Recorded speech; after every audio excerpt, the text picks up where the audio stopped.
اعوذ باللہ من الشیطان اللعین الرجیم بسم اللہ الرحمن الرحیم۔ خدا کے ساتھ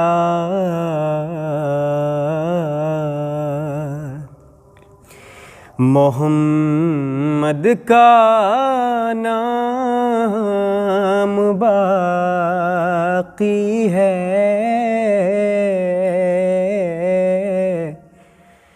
خدا کے ساتھ محمد کا نام باقی ہے،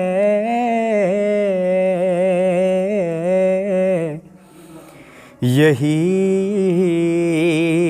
سبب ہے درود و سلام باقی ہے،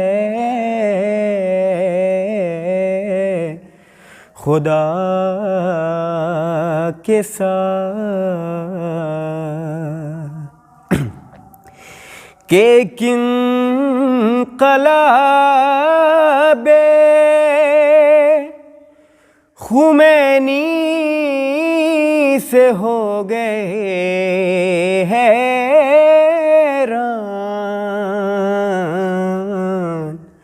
ارے ابھی تو ظہور امام باقی ہے،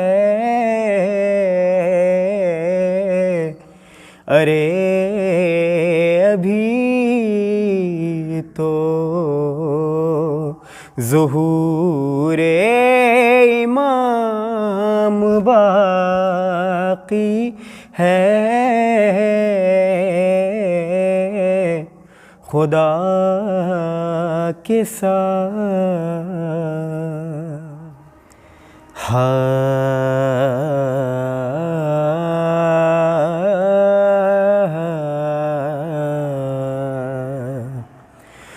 وارث مصطفیٰ علی مولا، وارث مصطفیٰ علی مولا، فخر کل انبیاء علی مولا، وارث مصطفیٰ علی مولا، پہلے پاکیزہ کر کے ذہن و زبان، پہلے پاکیزہ کر کے ذہن و زبان،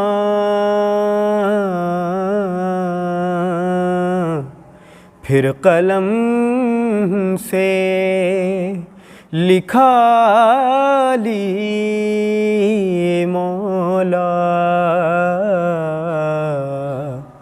وارث مصطفیٰ علی مولا، تیرے در کی گدائی مجھ کو ملی، تیرے در کی گدائی مجھ کو ملی، شکریہ شکریہ علی مولا، وارث مصطفیٰ علی مولا، جس نے انگوشتری نماز میں دی، جس نے انگوشتری نماز میں دی، یعنی وہ مرتضی علی مولا، وارث مصطفیٰ علی مولا۔ میں بھی میسم کی طرح مدح کروں،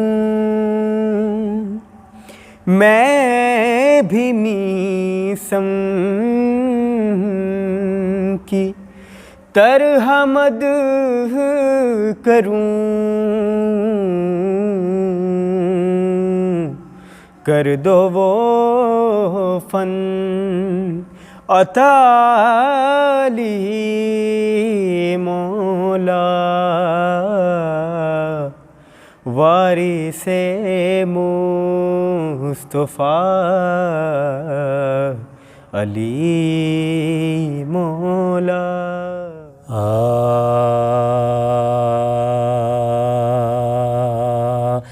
انسان کی حیات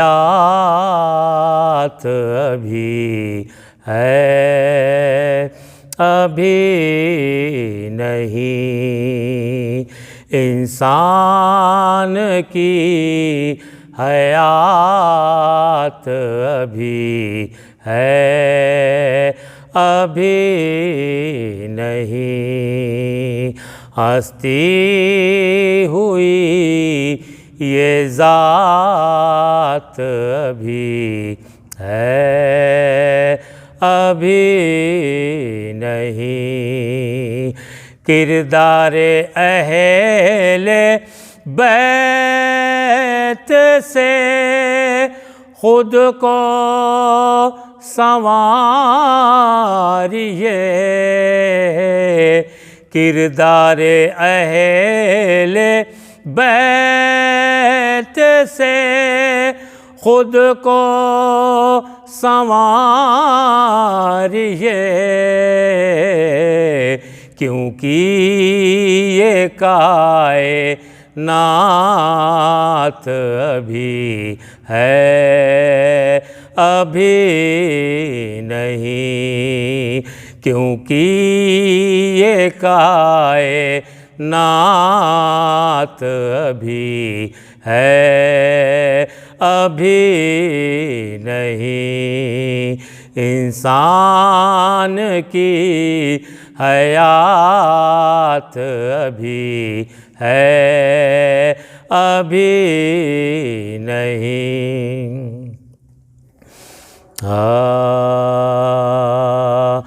خاموشی میں یا لذت گویا ہی ہے، آنکھیں جو ہیں بند عین بینا ہی ہے، نہ دوست کا جھگڑا ہے، نہ دشمن کا فساد، مرقد کی عجب گوشے تنہا ہی ہے، خاموشی میں یا لذت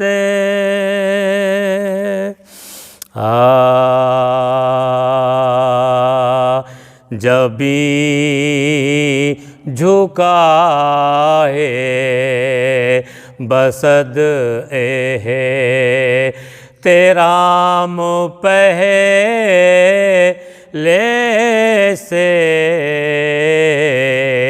تیرے حضور میں حاضر، غلام پہلے سے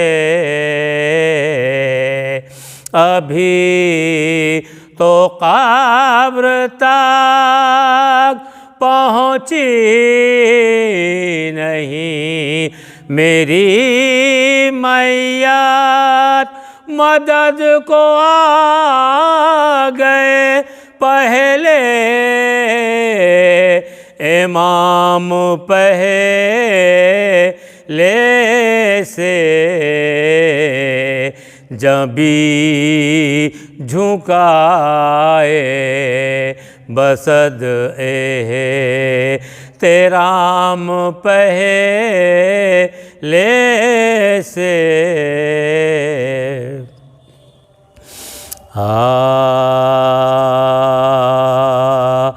حسین جب کہ چلے بعد دوپہر کو نہ تھا کوئی جو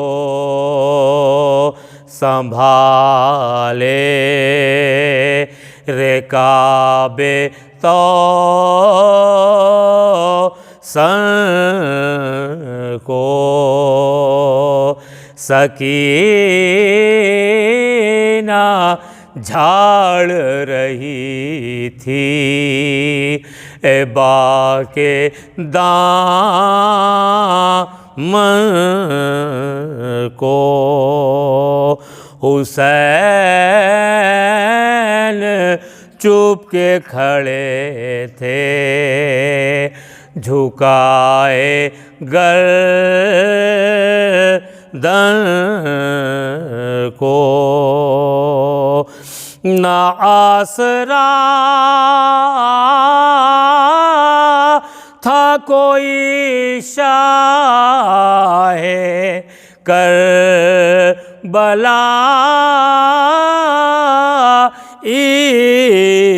کو، نہ آسرا تھا کوئی شاہ کربلا کو، فقط سوار کیا تھا بہن بھائی کو، حسین جب کہ چلے بعد دوپہر کو،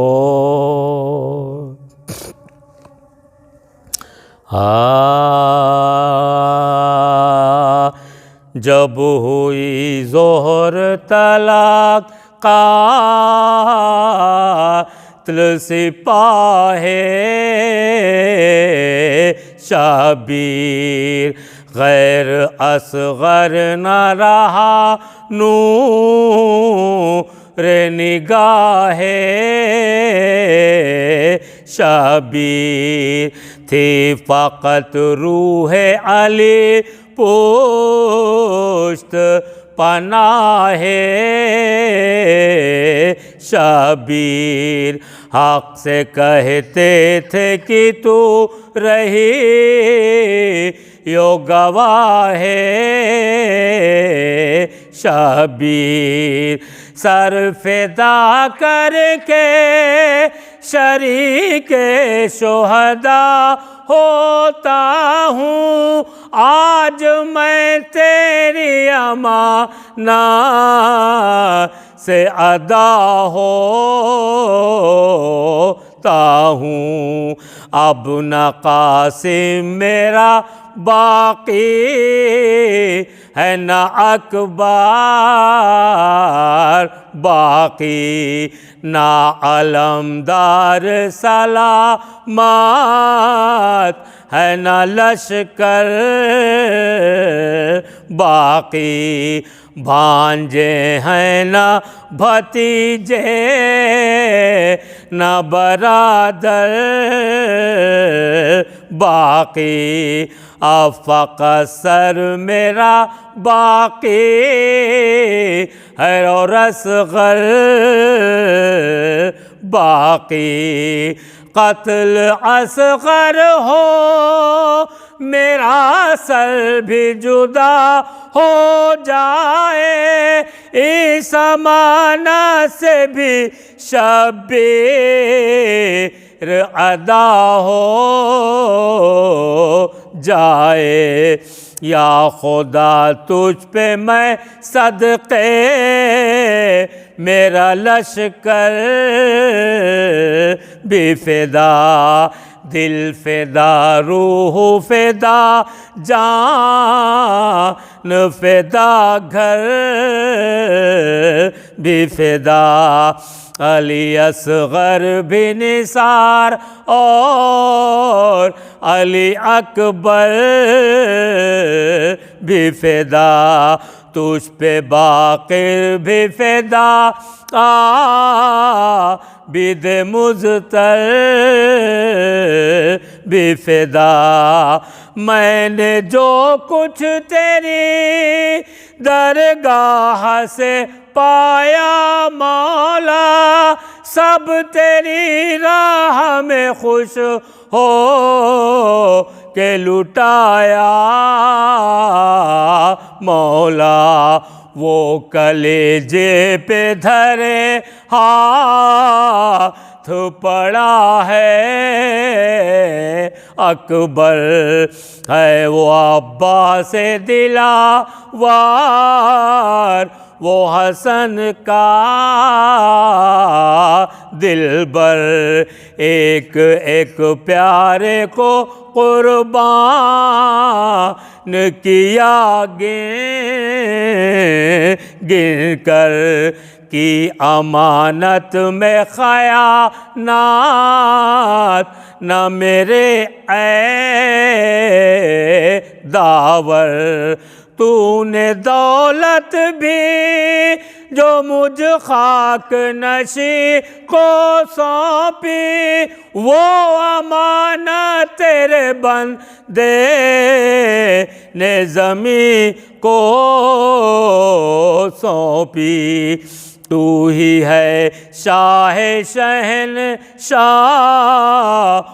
کا اے بار خدا، ہے برابر تیری سرکار میں سب شاہ ہو گدا، خاطر عاشق جانباز ہے البتہ سوا، اے خوشحال ہوا منہ سے تیرا حق یہ ادا، حلق پہ تیغ رہے، سینے پہ جلاد رہے، لب پہ ہو نام تیرا، دل میں تیری یاد رہے، در زندہ میرے نانا نے تجھے نظر دیا، لے گئیں نظر کو پہلو شکستہ زہرا، سرزد ہے تیرے دربار میں بابا میرا، دل کے ٹکڑے میرے بھائی نے کیے تجھ پہ فدا، آج شبیر بھی ان سب کے مقابل ہو جائے، سر میرا گر تیری سرکار کے قابل ہو جائے۔ جب ہوئی ظہر طلق قاتل سپاہ شبیر۔ صلی اللہ محمد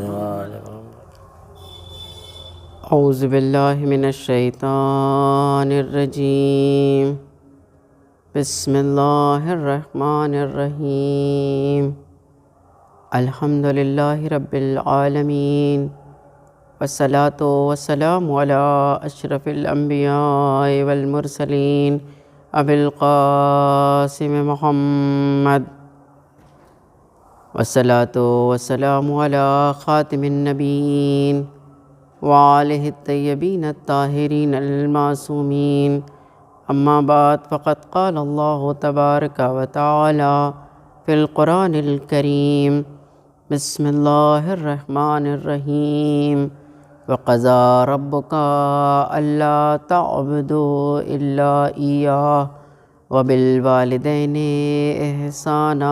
صلوات پڑھ دیں محمد و آل محمد پہ۔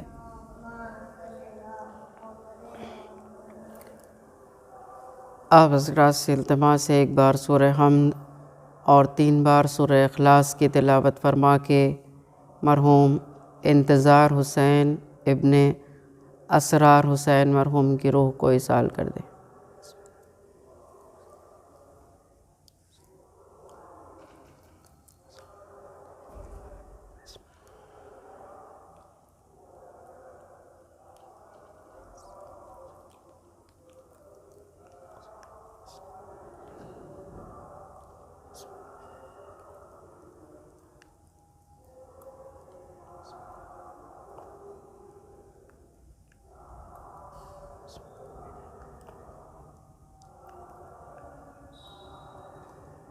اللہم صلی اللہ محمد وآل محمد، اللہم صلی اللہ محمد وآل محمد، اللہم صلی اللہ محمد وآل محمد۔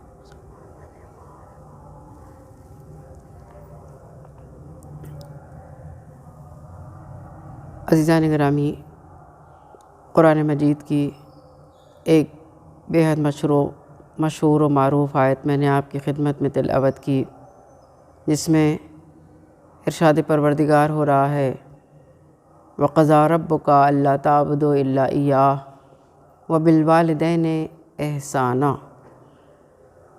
یہ بیحد مشہور و معروف آیت ہے جس میں پروردگار عالم نے اپنی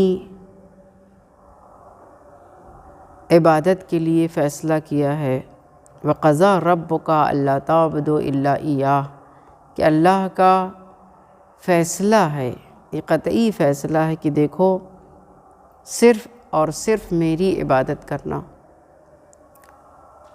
وَقَضَىٰ رَبُّكَ أَلَّا تَعْبُدُوا إِلَّا إِيَّاهُ وَبِالْوَالِدَيْنِ إِحْسَانًا، اور اپنے والدین کے ساتھ حسن عمل سے پیش آنا۔ عزیزوں، قرآن مجید ایک ایسی کتاب ہے جس کا مکمل جو موضوع اگر کہا جائے تو وہ توحید ہے، اور اس آیت کے ایک حصے میں پروردگار عالم نے جو حتمی فیصلہ کیا ہے وہ صرف اور صرف اپنی عبادت کا، اللہ کی عبادت کا فیصلہ کیا ہے، اور بعد کے جو حصے میں حکم دیا ہے وَبِالْوَالِدَيْنِ إِحْسَانًا، اور اپنے والدین کے ساتھ حسن عمل سے پیش آؤ۔ اس آیت کے 2 حصے اگر کیے جائیں تو عزیزوں مستقل طور پر 2 موضوع سامنے آتا ہے کہ آدھا جو کلام ہے، آدھی گفتگو ہے، وہ اس ذات پروردگار عالم سے مربوط ہے، اور آدھی گفتگو بندے سے مربوط ہے، یعنی وہ رب ہے وہ پالنے والا ہے، اس نے اپنی عبادت کا فیصلہ کیا ہے، وہ جو رب حقیقی ہے، اور دوسرے ہی لمحے جو بات کہی ہے وہ رب مجازی کی طرف اشارہ کیا ہے، یعنی وہ ذات پروردگار جس نے ہمیں پیدا کیا ہے، وہ خالق ہے، لیکن اس دنیا میں لانے کے لیے جو ذریعہ بنایا ہے جسے، وہ ہے ماں باپ، والدین، جس کے لیے حکم دے رہا ہے وَبِالْوَالِدَيْنِ إِحْسَانًا۔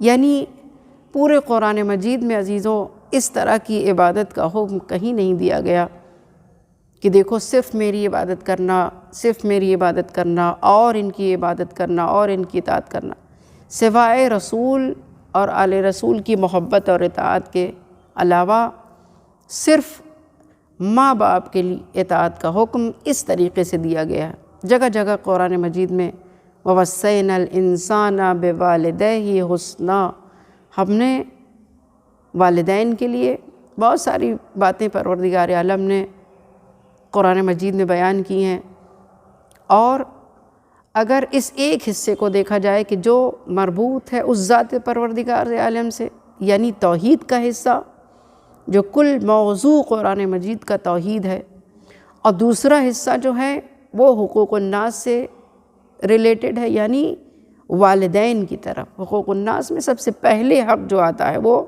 والدین کا آتا ہے۔ اور اگر آپ عزیزوں اس آیت کے دونوں حصے میں اگر اس گفتگو کو، ظاہر سی بات ہے کہ مرحوم کے ایصال ثواب کی مجلس منعقد ہو رہی ہے، اور والدین کے سلسلے میں اگر میں اس دوسرے حصے پر آپ کے سامنے کچھ باتیں عرض کروں تو آپ قرآن مجید میں ابتدا سے اگر دیکھتے چلے جائیں تو یہ جو رشتہ ہے، باپ کا رشتہ اور بیٹے کا رشتہ، یہ بہت اہم رشتہ ہے۔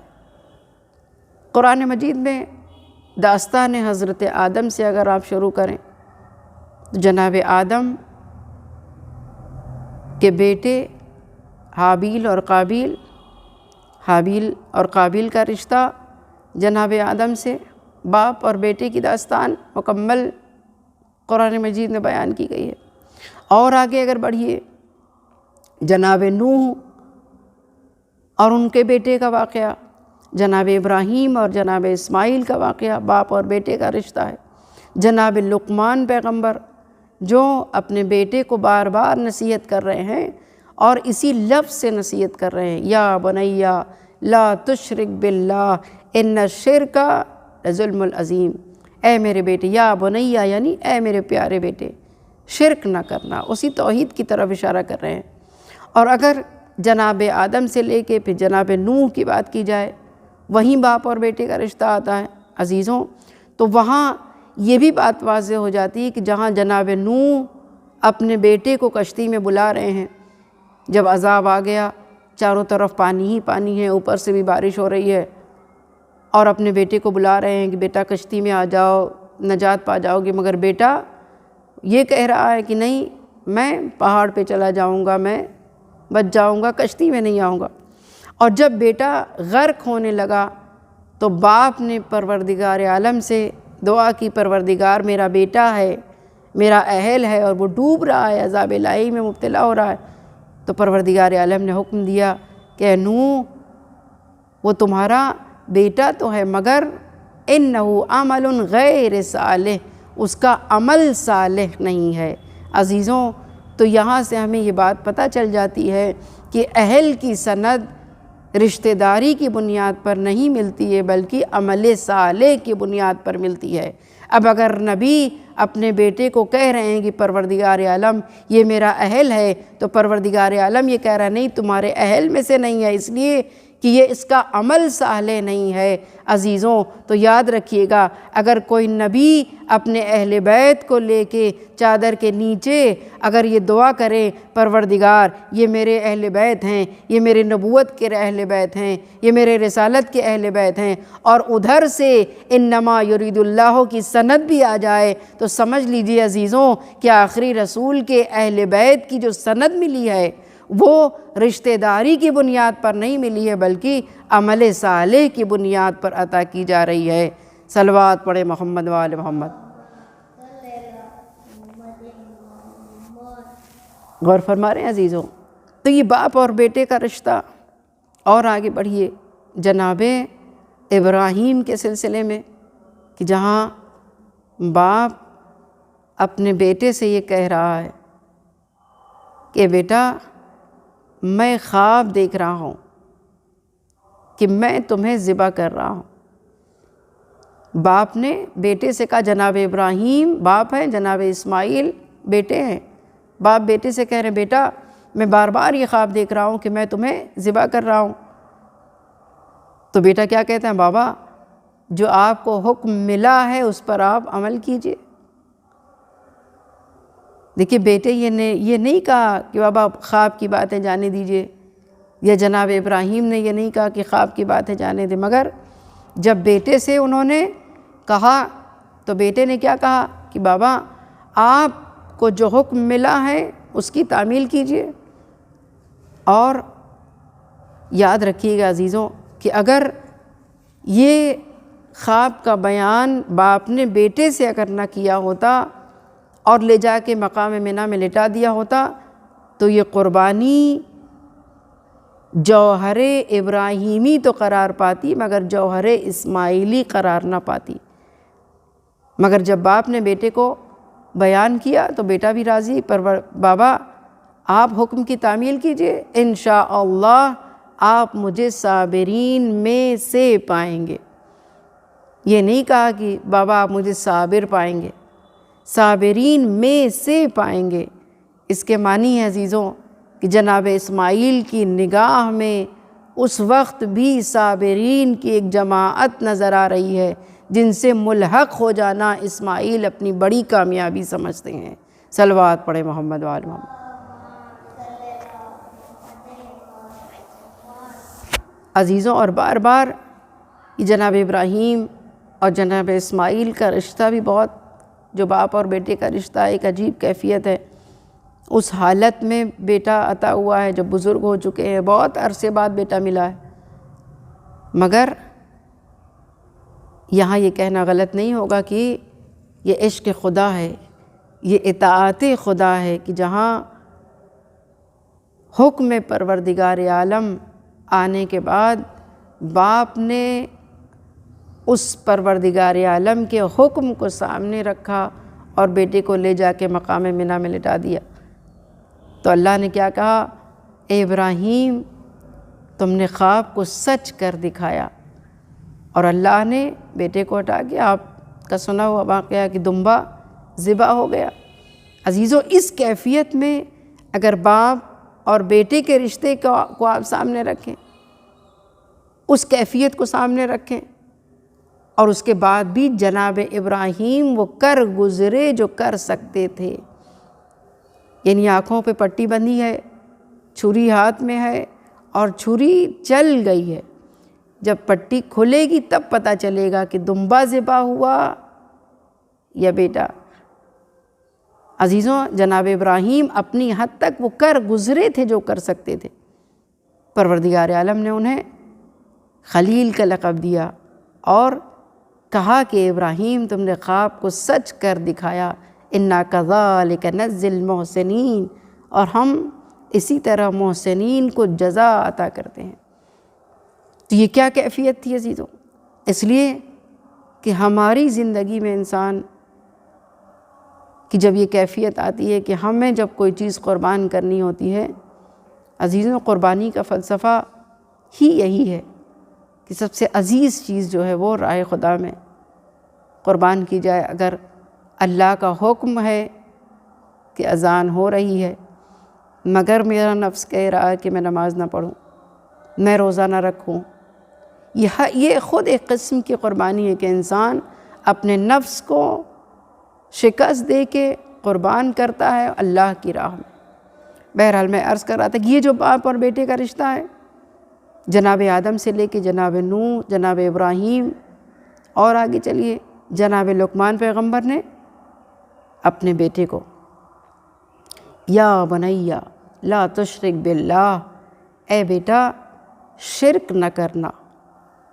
باپ اپنے بیٹے کو وصیت کر رہا ہے، نصیحت کر رہا ہے، کیونکہ شرک ظلم عظیم ہے۔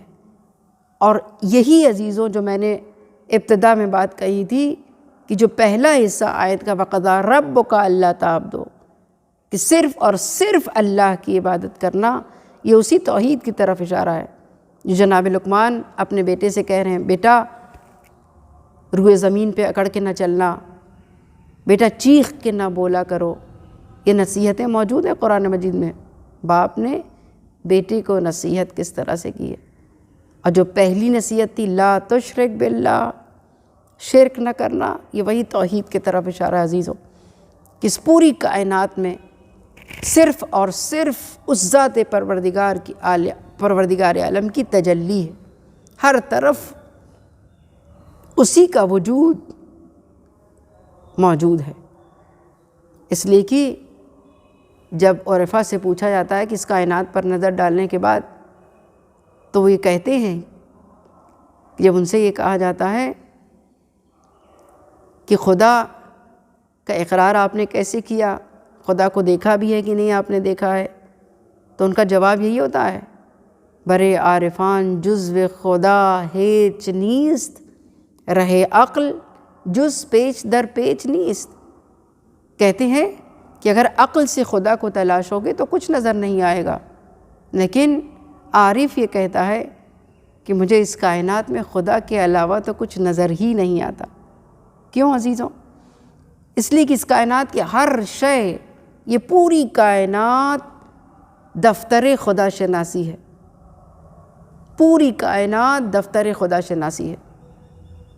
کائنات کی ہر شے، پرندہ اڑ رہا ہے، پرندے چہچہا رہے ہیں، سورج نکل رہا ہے، سورج ڈوب رہا ہے، کلیاں چٹک رہی ہیں، پھول کھل رہے ہیں، ہر ایک چیز، ہر ایک ذرہ اس ذات پروردگار عالم کی معرفت کی دعوت دے رہا ہے، ہر ذرہ دعوت دے رہا ہے۔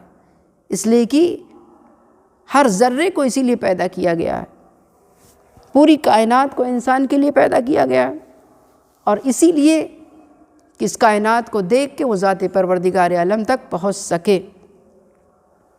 عزیزوں، یہ پوری کائنات ایک دفتر خدا شناسی ہے، اسی توحید کی طرف، اس ذات پروردگار عالم کی طرف لے جاتی ہے، کہ جہاں قرآن مجید کا اسلوب، اس کا سیلیبس، اس کا اسٹائل آف بیان یہی ہے کہ آسان مثالوں کے ذریعے سے اس نے ذات پروردگار عالم کی معرفت دلائی ہے، اور آسان الفاظ میں عمیق معنی کے سمندر کو سمو دیا ہے۔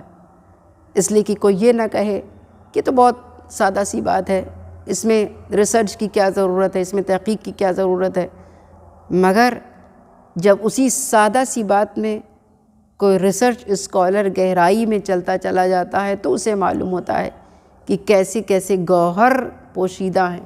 اسی لیے کہتے ہیں قرآن کا باطن در باطن ہے۔ عزیزوں، تو اس کائنات میں ہر ذرہ اس ذات پروردگار عالم کی دعوت دے رہا ہے۔ یہی تو وجہ تھی کہ جب ایک شخص امام کے پاس آیا، اس نے کہا کہ خدا کے وجود کی دلیل، تو آنے والا جس سطح ذہن کا ہوتا تھا امام اسی سطح ذہن کا جواب دیتے تھے۔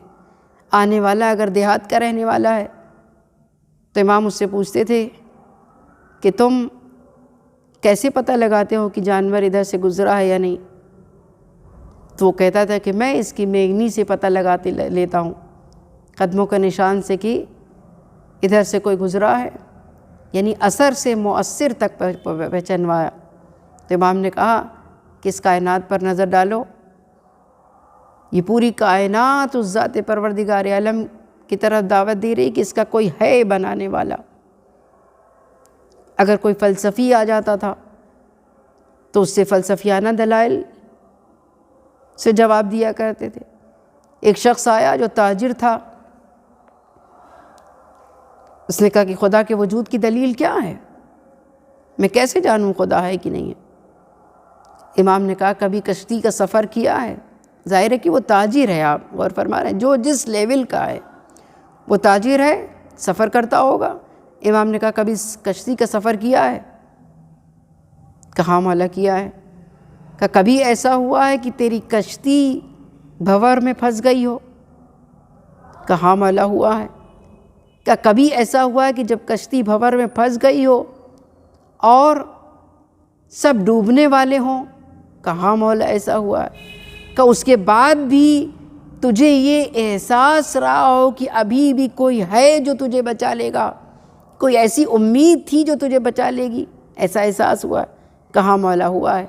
امام نے کہا بس اسی امید کو خدا کہتے ہیں۔ صلوات پڑھیں محمد و آل محمد پہ۔ عزیزوں، تو یہ جو بیان تھا امام کا کہ جو جس سطح ذہن کا آتا تھا اسی سطح ذہن سے امام جواب دیتے تھے خدا تک پہنچانے کے لیے۔ یہی اسٹائل، یہی اسلوب بیان قرآن مجید کا بھی عزیزوں۔ قرآن مجید نے جہاں بہت سطحی مثالیں بیان کی، وہیں بہت سارے عمیق معنی کے سمندر کو اسی آسان مثالوں میں سمو دیا ہے۔ یعنی قرآن مجید کا جو اسلوب بیان ہے وہ بیان سادہ ہے مگر عمیق معنی کا سمندر ہے۔ اسی لیے عزیزوں کہ جس طرح سے یہ تھیوری ہے قرآن اور اہل بیت اس کا پریکٹیکل ہیں، تو جو قرآن مجید کا اسلوب بیان تھا، یعنی جو قرآن صامت کا اسلوب بیان ہے، وہی قرآن ناطق کا بھی اسلوب بیان زندگی بھر رہا۔ صلوات پڑھیں محمد و آل محمد۔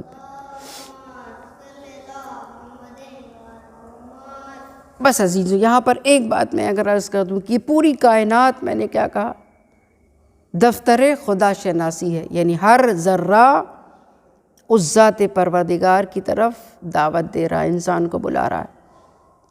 اسے فلسفے میں وحدت در کثرت کا فلسفہ کہتے ہیں۔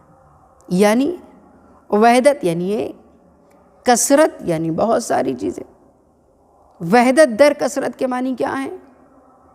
یعنی کائنات میں طرح طرح کی چیزیں ہیں۔ اگر پھول ہیں تو طرح طرح کے پھول ہیں، پتیاں ہیں تو نہ جانے کتنی طرح کی ہیں، پرندے ہیں تو نہ جانے کتنے طرح، یہ ہے کثرت۔ مچھلیاں ہیں تو نہ جانے کتنے طرح کی مچھلیاں ہیں۔ آسمانوں میں آپ اڑتے ہوئے پرندوں کو دیکھیے، نہ جانے کتنے طرح کے پرندے ہیں۔ زمین پہ چلنے والے جانور نہ جانے کتنے طرح کے ہیں کہ انسان اس کا احاطہ نہیں کر سکتا، اور سمندر میں جانے کے بعد نہ جانے کتنے طرح کے جانور پائے جاتے ہیں جو تیر رہے ہیں، ان کی شکل کیسی ہے، ان کی ڈیزائن کیسی ہے۔ یہ ہے کثرت، یہ ہے کثرت۔ مگر ان سب کی کثرت کو، ان سب کا بنانے والا ایک ہے، یہ ہے وحدت۔ اسے کہتے ہیں عزیزوں وحدت در کثرت۔ آپ ایک چھوٹی سے چھوٹی چیٹی پر نظر ڈالیے، اس کی ڈیزائن کیسی ہے۔ آپ مور کے رنگوں پر نظر ڈالیے کہ اس میں کس تناسب کے ساتھ رنگ بکھیرے گئے ہیں۔ امام فرماتے ہیں کہ تم نے مور کی پنکھوں کے اس کے رنگوں پر غور نہیں کیا۔ اس کی گردن جیسے صیقل کیے ہوئے آئینے پر کسی نے ریشم کو ڈال دیا ہو، اور اس میں جو رنگ استعمال کیے گئے ہیں وہ کون ہے؟ کوئی ایسا مصور حقیقی ہے جس نے اسے بنایا ہے۔ سورج روز ڈوب رہا ہے، روز نکل رہا ہے، ان تمام مناظر کو ہی عزیزوں اس کی نقل کر کے ایک آرٹسٹ کینوس پر اتارتا ہے، اور اسے بہت بڑا مصور کہا جاتا ہے، اسے آرٹسٹ کہا جاتا ہے۔ مگر اصل مصور حقیقی کون ہے؟ ذات پروردگار، وہ رب حقیقی جس نے اس کائنات کو پیدا کیا ہے۔ تو یہ پوری کائنات کا وجود وحدت در کثرت کے فلسفے پر ہے، یعنی کثرت ہے، یہاں پر ہر رنگ کی چیزیں ہیں، طرح طرح کی مخلوق ہے مگر پیدا کرنے والا ایک ہے، اسے کہتے ہیں وحدت در کثرت۔ لیکن عزیزوں، اس کائنات میں اگر کنہیں بندوں میں ان اللہ کے تمام صفات کو کنہیں ممکن الوجود بندوں میں اگر دیکھنا ہو کہ اگر اللہ کے صفات ہیں، اللہ رحمان ہے، رحیم ہے، اللہ کریم ہے، اس کے تمام اسماء حسنی، اگر ان اسماء حسنی کو، اس کے صفات کو کنہیں ایک بندے میں دیکھنا ہو تو پھر وہ ذات محمد مصطفیٰ صلی اللہ علیہ وآلہ وسلم کی ذات۔ اس فلسفے کو کہتے ہیں کثرت در وحدت۔ اور آگے چلیے، اگر پنجتن کو اس میں شامل کر لیں تو یہ گفتگو مکمل ہو جائے گی کہ کائنات وحدت در کثرت کے فلسفے پر ہے، اور ان کا وجود، ان ذوات مقدسہ کا وجود، ان کی زندگی ہر لمحہ اس ذات پروردگار عالم کے اسماء حسنی کی تجلی نظر آ رہی ہیں، کہ چاہے وہ رسول کی ذات ہوں، چاہے وہ امام علی علیہ السلام کی ذات ہوں، چاہے شہزادی کی ذات ہوں، چاہے امام حسن علیہ السلام کی ذات ہو، چاہے امام حسین علیہ السلام کی ذات ہو۔ کہ امام حسین علیہ السلام کو کہ زندگی کو آپ ہر لمحہ غور کر سکتے ہیں کہ اس وقت اللہ کے کس اسم کی تجلی ہیں، اس وقت اللہ کے کس اسم کی تجلی ہیں، اور تمام کثرتیں سمٹ کر اگر ممکن الوجود بندوں میں آ جاتی ہیں تو انہیں کہتے ہیں اہل بیت رسول صلی اللہ علیہ وسلم۔ اگر آپ محمد کے صرف معنی پر غور کریں، محمد کے معنی کیا ہیں؟ حامد کے معنی ہے تعریف کرنے والا، اور محمود کے معنی یہ ہے جس کی تعریف کی جائے۔ تو ظاہر ہے کہ تعریف کسی بھی چیز کی جا سکتی ہے، مگر حمد صرف اس ذات پروردگار کی جاتی ہے۔ حامد یعنی تعریف کرنے والا، محمود یعنی جس کی تعریف کی جائے، اور محمد کے معنی ہے جس کی بہت زیادہ تعریف کی جائے۔ عزیزوں، تو جب بندے کسی کی تعریف کرتے ہیں تو وہ محمود کہلاتا ہے، مگر اللہ اگر کسی کی تعریف کرے تو وہ محمد کہلاتا ہے۔ اللہم صلی علی محمد وآل محمد۔ تو عزیزوں، تو اس لیے کیوں؟ اس لیے کہ تمام صفات، تمام اسماء حسنی اس ذات نبی اکرم میں ایک جگہ اکٹھا ہو جاتی ہے۔ علی کے معنی ہے بلند، تمام چیزوں کی تمام صفات حسنہ کو اگر آپ اکٹھا کر لیں تو آپ بتا نہیں سکتے کہ کس چیز میں بلند ہیں۔ عبادت میں، شجاعت میں، سخاوت میں، ہر صفت کو آپ گنتے چلے جائیے، وہاں بلندی نظر آئے گی۔ اگر رسول کی تعریف کریں گے کہ بہت زیادہ تعریف کی جائے، محمد کے معنی بہت زیادہ تعریف کی جائے، تو پھر کس چیز میں تعریف کی جائے؟ عبادت میں، شجاعت میں، سخاوت میں، اطاعت میں، جس اسماء، جس صفات کو آپ گنتے چلے جائیں گے وہ ساری چیزیں آ کے اکٹھا ہو جاتی ہیں۔ یہ ہے کثرت در وحدت کا فلسفہ، غور فرمائے عزیزو۔ اور اسی لیے امام حسین علیہ السلام کی زندگی میں اگر آپ دیکھیں تو ہر لمحہ آپ کو نظر آئے گا کہ اس وقت اگر انہوں نے یہ فیصلہ کیا، میں بھی مصائب نہیں پڑھ رہا ہوں، مدینے سے وہ چلے، منع کرنے والے لوگوں نے منع کیا، منع کرنے والے جاہل نہیں تھے، عالم تھے، عاقل تھے، مگر وہ عاشق خدا نہیں تھے۔ اے نبی کے نواسے، آپ جا رہے ہیں تو چلے جائیے، بچوں کو نہ لے جائیے، عورتوں کو نہ لے جائیے۔ منع کرنے والوں نے منع کیا، لیکن اس وقت امام حسین علیہ السلام کے پیش نظر اللہ کی کون سی صفت سامنے تھی کہ جہاں مقصد سامنے تھا، مقصد سامنے ہے، اور وہ مقصد وہی تھا کہ میں اپنے نانا، میں اپنے جد کی سیرت کا احیاء کرنے کے لیے نکل رہا ہوں، امر بالمعروف اور نہی عن المنکر کے لیے نکل رہا ہوں۔ اور جب وہ وہاں سے مکہ آئے، مکہ سے کربلا پہنچے، کربلا میں 10 محرم کو صبح سے لے کے شام تک جو عمل انہوں نے کیا ہے، جناب حور آئے، انہیں معاف کیا، لجام فرس پہ ہاتھ ڈال دیا اس سے پہلے، اس کے بعد امام کا کیا رد عمل تھا، اور جب یہ رد عمل تھا اس کے بعد جب وہ معافی مانگنے کے لیے آئے، انہوں نے معاف کر دیا، تو اللہ کی کس صفت کی تجلی آقا حسین بنے ہوئے ہیں۔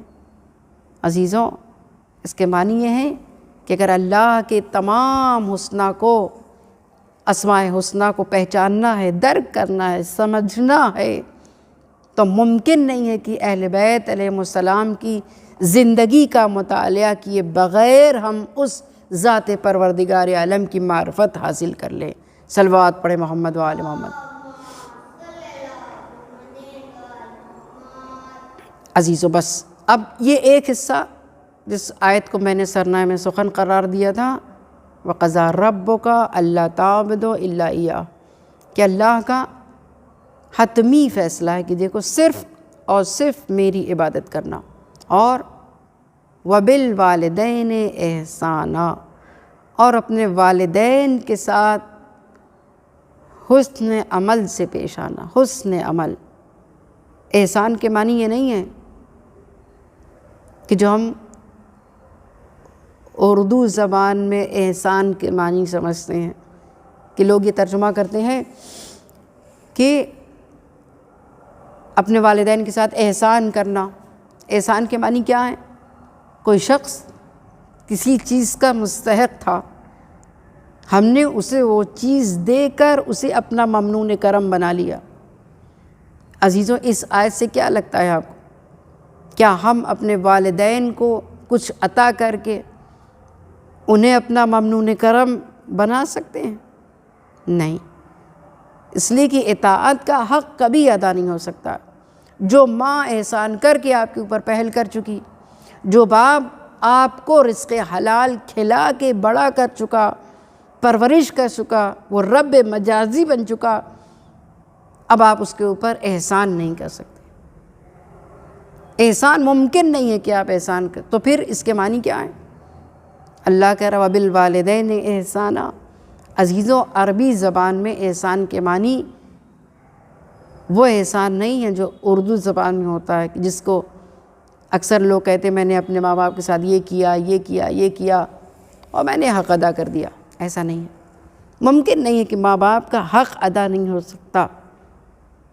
عزیزوں، میں اپنے نوجوانوں کے لیے اس مجلس ایک جملہ بس عرض کر دوں کہ پورے قرآن مجید میں کہیں بھی اطاعت زوجہ کا حکم نہیں دیا گیا۔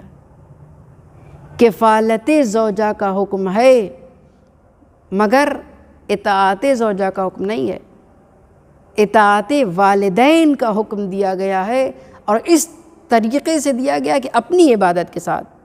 وَقَضَىٰ رَبُّكَ أَلَّا تَعْبُدُوا إِلَّا إِيَّاهُ وَبِالْوَالِدَيْنِ إِحْسَانًا۔ اپنے والدین کے ساتھ حسن عمل کرو، میری عبادت، والدین کے ساتھ حسن عمل۔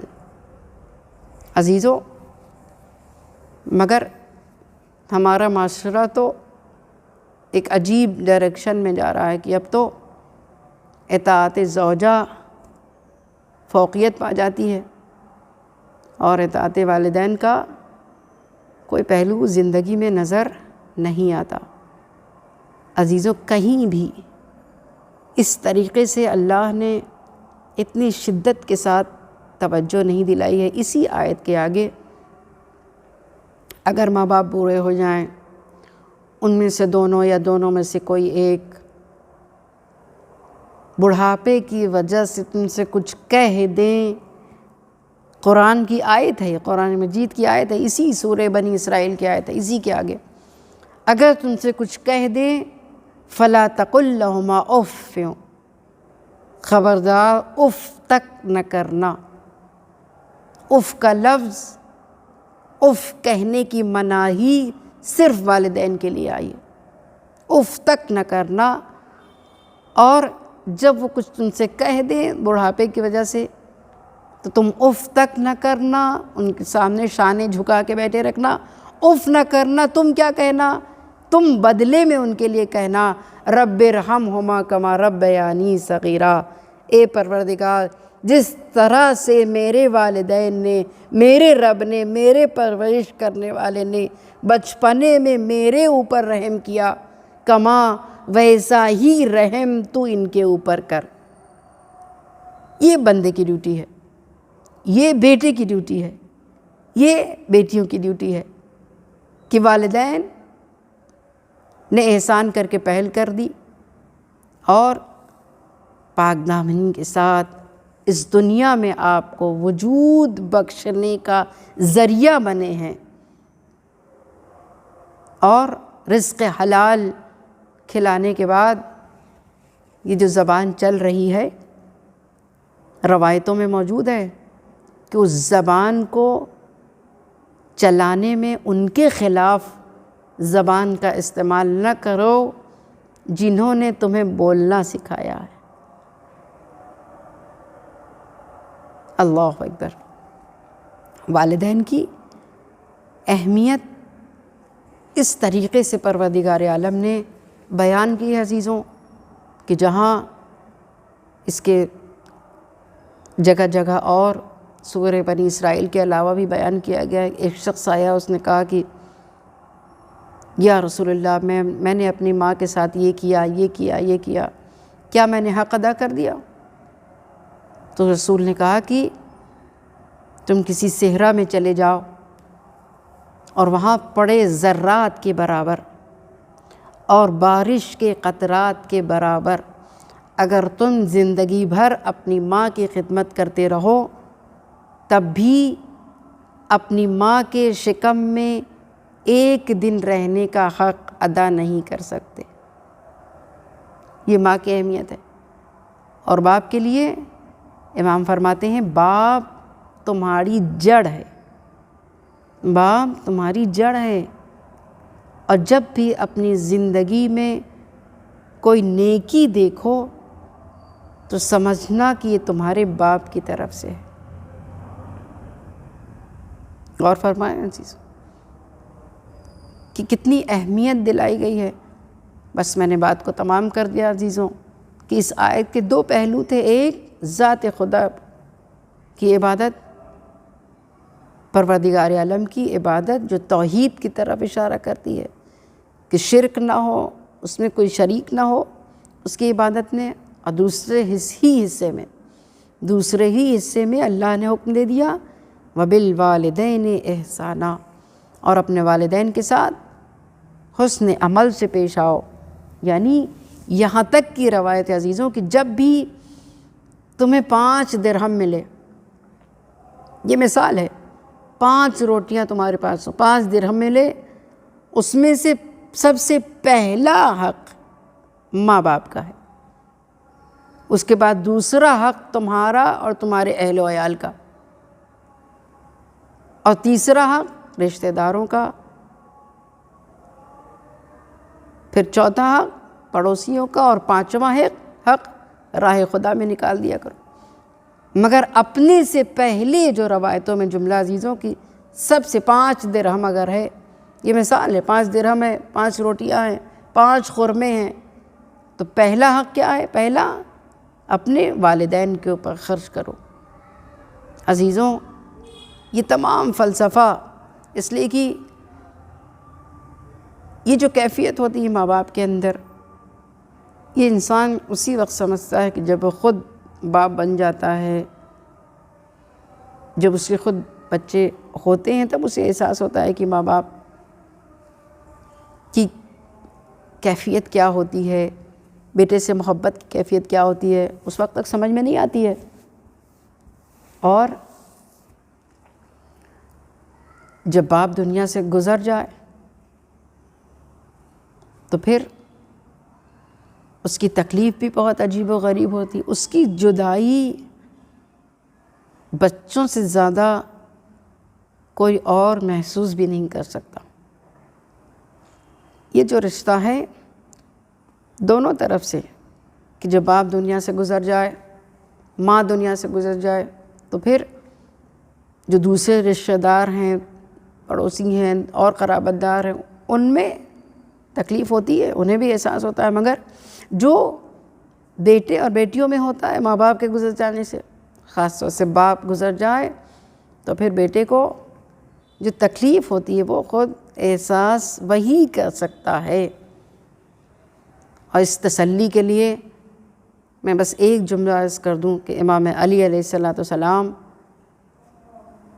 کسی کا انتقال ہوا اور وہ تسلی کے لیے اس کے گھر پہنچے، اس کے رشتہ داروں کے قریب پہنچے، تو امام فرماتے ہیں کس قدر تسلی کے جملے ہیں. امام اس گزرنے والے کے، اس دنیا سے انتقال کر جانے والے کے گھر والوں سے کہتے ہیں اس موت کی ابتدا نہ تم پر ہوئی نہ اس کی انتہا تم پر. اس موت کی ابتدا نہ تم پر ہوئی نہ اس کی انتہا تم پر. یہ اکثر مصروف سفر رہتا تھا، اب بھی سمجھ لو کہ مصروف سفر ہے.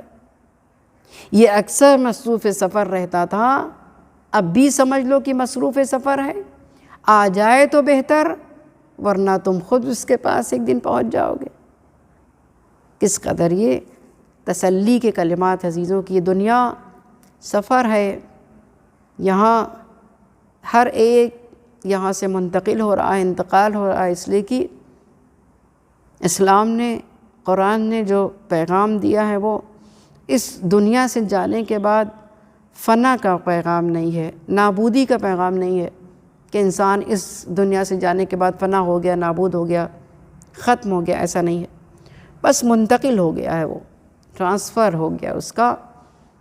مگر منتقل ہونے کے بعد جو رشتہ جتنی دیر کا ہوتا ہے اس سے اتنی زیادہ تکلیف ہوتی ہے، اور جو سب سے زیادہ قریبی ہوتا ہے اس کی تکلیف سے جدائی کا احساس ہوتا ہے. اور یہ جدائی اگر دیکھنی ہے، اس کا احساس اگر ہمیں کرنا ہو تو درسگاہ کربلا میں ہمارے پاس وہ موجود ہے. اس باپ اور بیٹے کی عجیب و غریب کیفیت ہمیں نظر آتی ہے کربلا میں عزیزوں، کہ جہاں جب خیام حسینی میں کوئی نہ بچا، جب امام حسین علیہ السلام کا دفتر قربانی کھلا، جانے والے جاتے رہے، دور والے گئے، صحابی گئے، سب ایک ایک قربان ہونے والا امام حسین علیہ السلام پر اپنے آپ کو قربان کر چکا. جب کوئی نہ رہا تو آقا حسین علیہ السلام خیمے میں اندر آئے، اور آنے کے بعد تن و تنہا امام حسین علیہ السلام جب خیمہ خالی ہو گیا تو اندر آئے ہیں.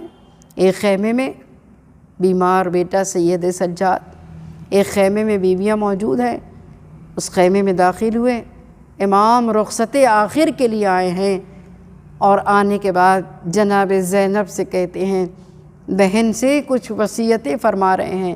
اے بہن زینب، آج کی رات بڑی ڈراؤنی رات ہوگی، چاروں طرف سناٹا ہوگا، چاروں طرف اندھیرا ہوگا. اے زینب، اب یہ قافلہ تمہارے حوالے ہے. اے زینب، سکینہ تمہارے حوالے ہیں. اے زینب، اب یہ قافلہ تمہارے حوالے ہے. اے زینب، جب رات کا سناٹا آ جائے، شام غریبہ آ جائے اور تم نماز شب کے لیے اٹھنا تو اپنے بھیا حسین کو نہ بھول جانا. میں کہوں گا اے آقا حسین علیہ السلام، جس زینب نے شام غریبہ کے پہلے کربلا کو جلتے ہوئے دیکھا ہوگا، کیا وہ زینب نماز شب پڑھنے کے لائق رہ جائیں گی؟ مگر عزاداروں، جناب زینب کا کی نماز شب کبھی قضا نہیں ہوئی. ہاں، وصیتیں کرنے کے بعد عزیزوں، جب آقا حسین خیمے سے باہر باہر نکلے ہیں تو آنے کے بعد اس خیمے میں آتے ہیں جہاں اصحاب کا مجمع کل موجود تھا۔ بس ایک مرتبہ خیمے کے پردے کو ہٹاتے ہیں تو امام نے دیکھا کہ اب وہ خیمہ خالی ہو چکا ہے، اب وہ خیمہ خالی ہو چکا ہے۔ بس ایک مرتبہ بہن آگے بڑھیں، جب بس بہن کہتی ہیں کہ میں سمجھ گئی۔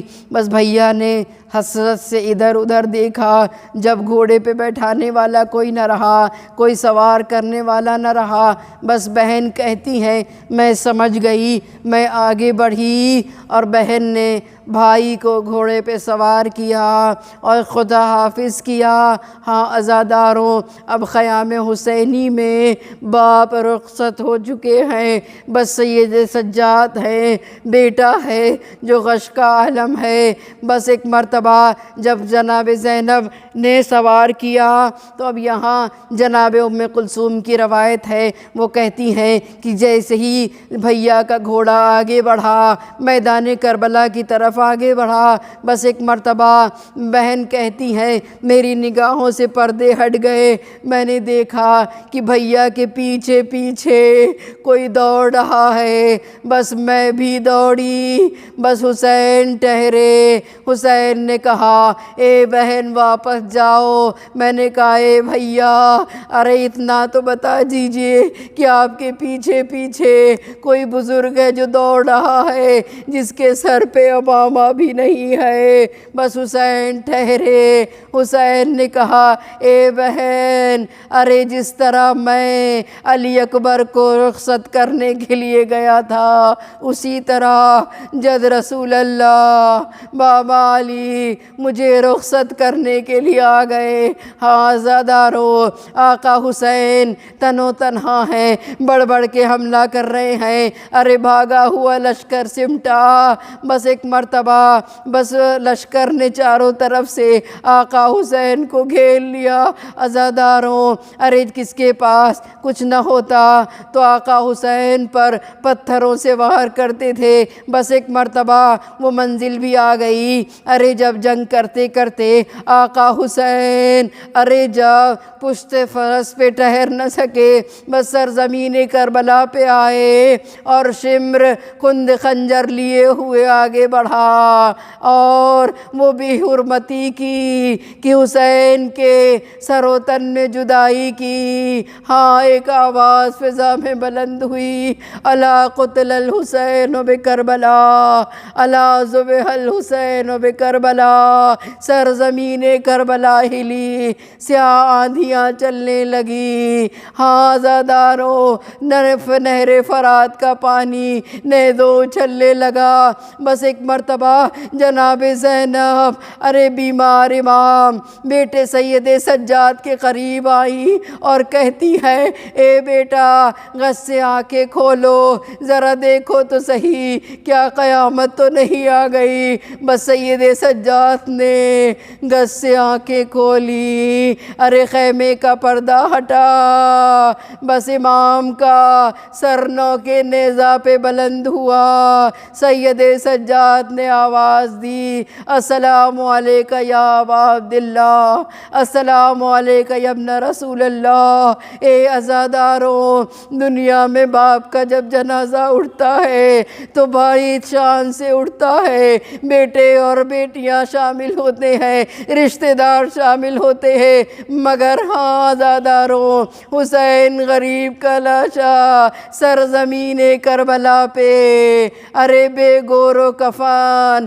جلتی ہوئی زمین پہ پڑا ہے۔ 11 محرم کو جوان بیٹے کو لاشے کے قریب سے گزارا گیا، مگر بیٹے کے ہاتھوں میں ہتھکڑیاں، پاؤں میں بیڑیاں، بہن کے سر پہ چادر بھی نہیں ہے۔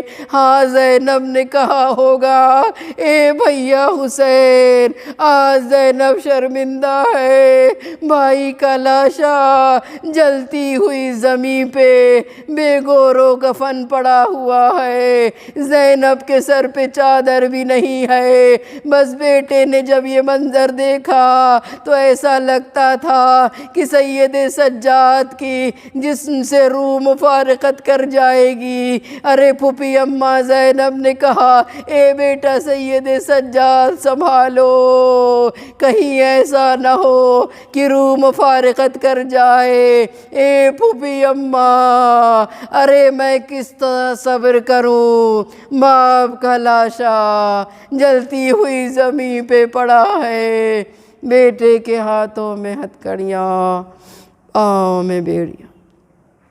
سیعلم الذین انا للہ و انا الیہ راجعون، رضا بقضائہ و تسلیما لامرہ۔ پروردگارا، واسطہ چاہتا معصومین علیہ السلام کا ہم سب کے گناہوں کو معاف فرما۔ پروردگارا، واسطہ چاہتا معصومین علیہ السلام کا ہمارے آنسوؤں کو رومال شہزادی فاطمہ الزہرا میں جگہ عنایت فرما۔ پروردگارا، واسطہ چاہتا معصومین علیہ السلام کا مرحوم کے تمام گناہوں کو معاف فرما۔ پروردگارا، واسطہ چاہتا معصومین علیہ السلام کا مرحوم کو جوار معصومین میں جگہ عنایت فرما۔ رب کریم، ان کے پسماندگان کو، ان کے اہل و عیال کو صبر جمیل عطا فرما۔ پروردگارا، واسطہ چاہتا معصومین علیہ السلام کا ہمارے بھائیوں اور بہنوں کو، بچوں کو علوم قرآن اور اہل بیت کی معرفت عطا فرما۔ پروردگارا، واسطہ چاہتا معصومین علیہ السلام کا ہم سب کی دعاؤں کو، عبادتوں کو شرف قبولیت عطا فرما۔ پروردگارا، امام زمانہ علیہ السلام کے ظہور میں تعجیل فرما۔ آپ حضرات سے التماس ہے ایک بار اور سورہ حمد اور 3 بار سورہ اخلاص کی تلاوت فرما کے مرحوم انتظار حسین ابن اسرار حسین مرحوم کی روح کو ایصال کر دیں۔ بسم اللہ الرحمن الرحیم۔